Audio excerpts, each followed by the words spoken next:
This is a special episode of Empower Your Pattern 2.0.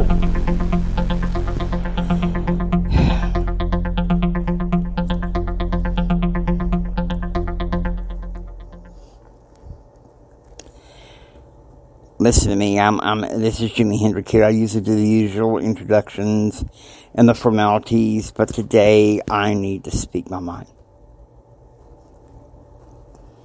We'll talk about something. Been asked by a close friend recently if I would be willing to strip away my alter ego. Now, I appreciate that person very much, and I come to love and appreciate them. But here's the thing. I think sometimes in our success journey, there's some things that we can't tell people in our lives anymore. And it hurts. I was always taught to be honest and frank and open about a lot of things. But the one thing, and I guess I should have known this, my mother's been teaching me about this, and it's sometimes successful people have to compartmentalize their lives. And by compartmentalizing, I'm talking about a healthy identity balance.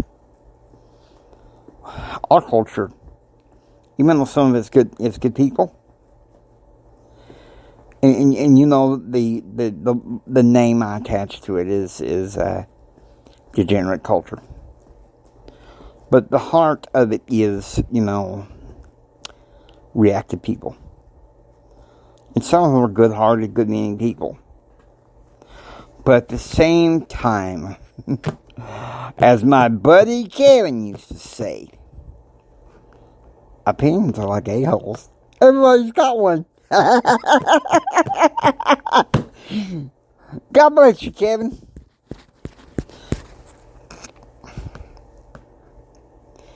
I don't know. As your success, confidence, and thrive coach, I often have high moments. I have low moments. And I don't know, I feel like I can be frank with you guys. Right now with my bipolar, I'm in a mixed state. And, people can give advice about that, mental health, and how to succeed a dime or dozen. All I can say is, don't follow the culture, just follow the patterns, for Pete's sake.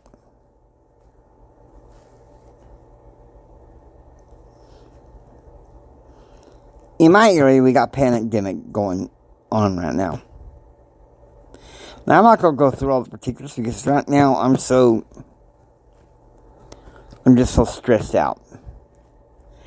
And that's why I'm pre-taping a lot of my shows, because it'll give me a chance to stay away from venting.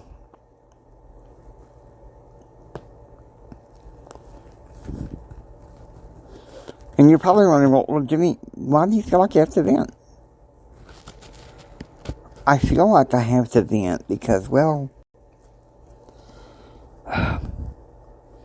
quite frankly, I'm sorry. I don't mean to be mean. I don't mean to be mean. But it's kind of like,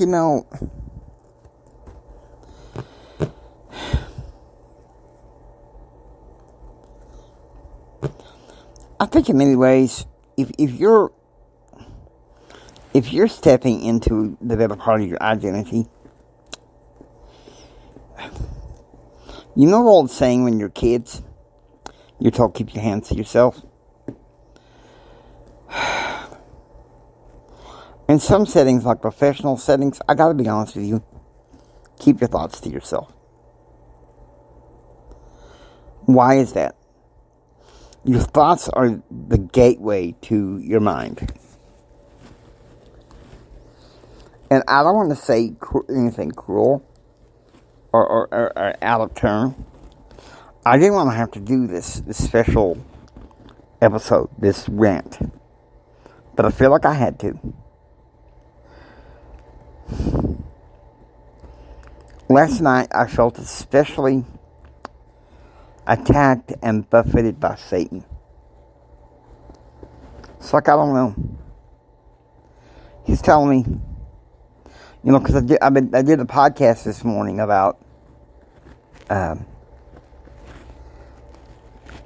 idea of, the family proclamation. But he was saying, I don't want you to get bullied with that speech. And I can see why. There are some people that sadly are backwards enough to criticize the Church of Jesus Christ of Latter-day Saints. And I'm not trying to make this a controversial thing. But come on. Can't we be healthy enough to agree to disagree?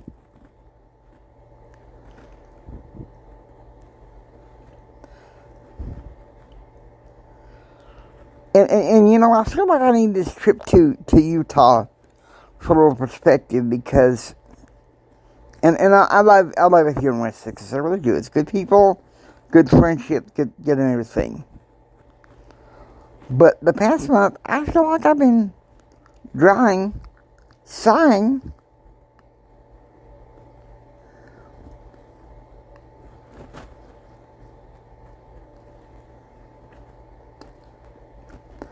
And dying.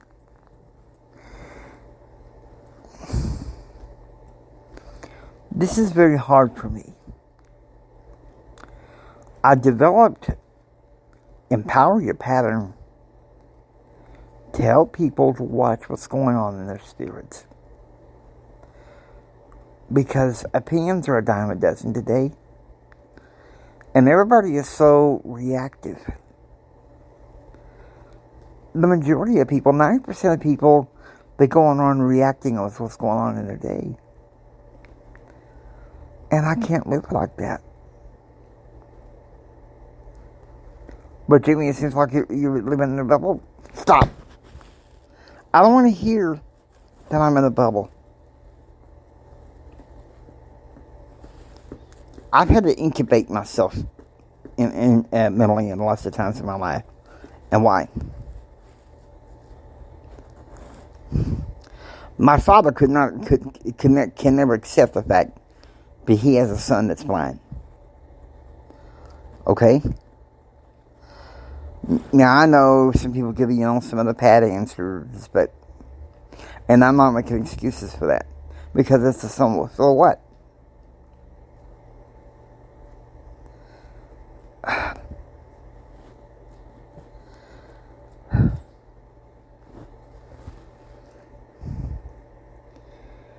I guess that's kind of why I miss Bishop Dave and his wife Emily. Because, well, quite frankly, they were the ones that anchored me. They were the ones that supported me and helping me create my alter ego.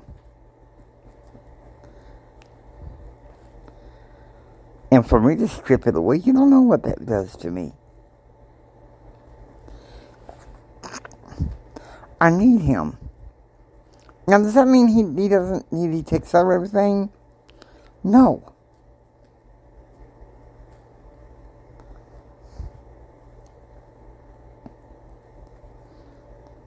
I was going to do a video with him today for the Strenuous Life channel that was set up. Now I can't switch to him.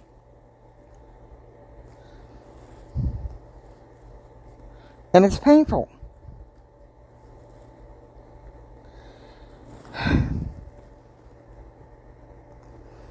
So I'm going to give you guys a piece of advice. It's something I'm having to do.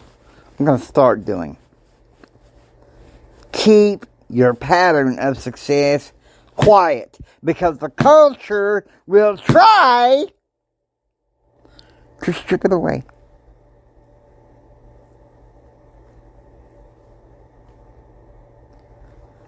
There. I said it. The culture will strip it away. Okay? I'm serious. Guard your mind with everything that you can. If someone is talking BS, this is something I have to learn. In one ear, out the other. In one ear, out the other. And why? We have a culture that is ran by elitist narcissists. And I'm not just talking politically. I'm talking in some cases in businesses and other circles.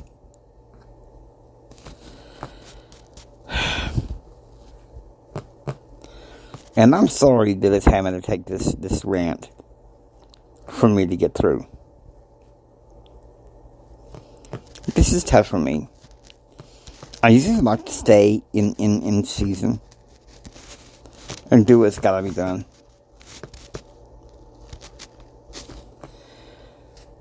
But I'm seeing more and more, based on what I see every day, that the coaching I receive from Presley Swaggerty is so true.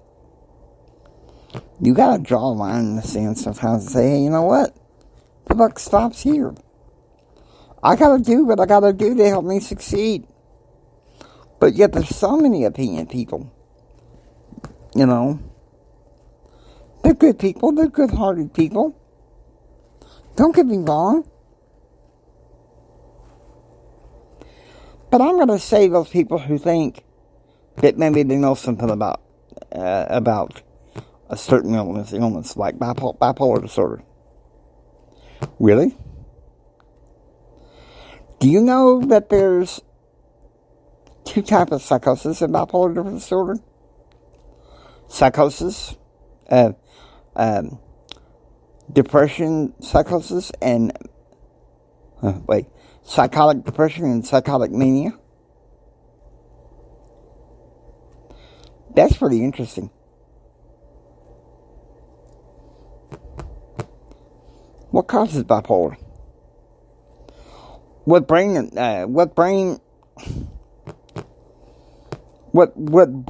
abnormalities can cause bipolar?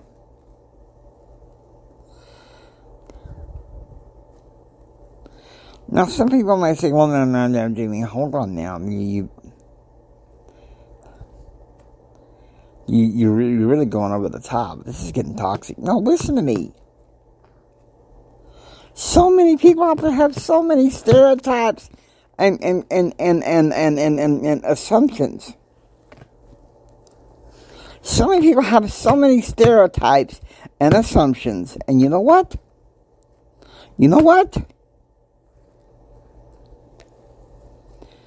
Now, I used to have that same issue. Getting out of high school, going to college. Until one evening, early in my college experience, my mother took me aside for a little talk.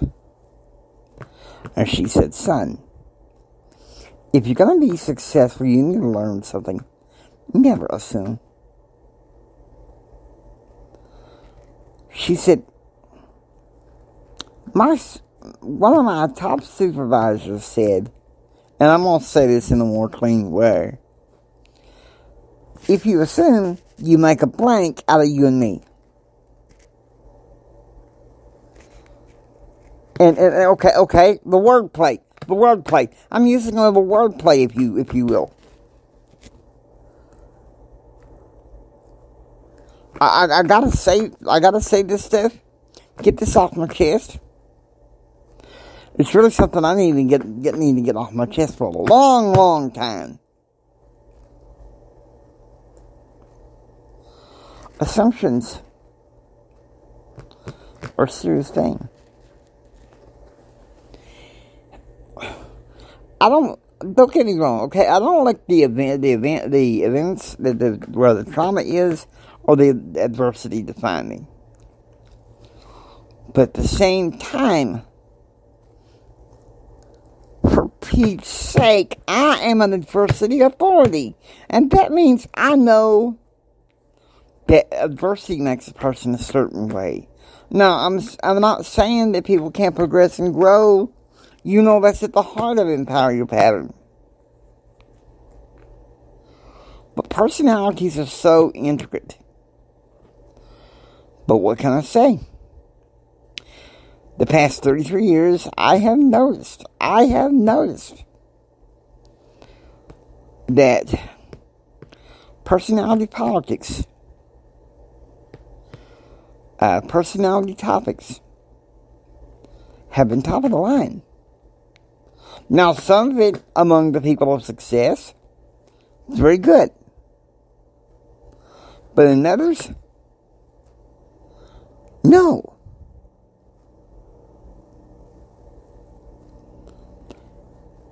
But Jimmy, common wisdom on social media. Don't tell me anything about social media.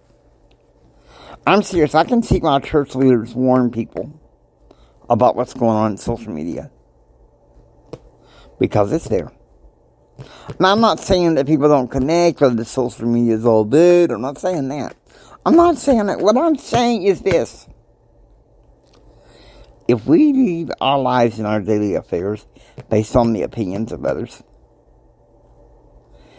and how the winds of the cultures are, like stick your finger in the mouth in the wind and see where it's blowing. I mean, don't get me wrong. Some leaders have been able to do that and be remarkable, successful, like, Bill Clinton. And I love to wax little slick Willie. Nothing political, but and I'm going to do some of it now. This thing in Boston, is really stressing me out right now. I mean, what happened on the negotiation table? I have enough going on trying to get domestic policy and all those questions about Whitewater. See, that's the thing. I think the majority of people, they look at the lens and as lead theologian Russell M. Nelson has said, people look through a lens with a myopic view.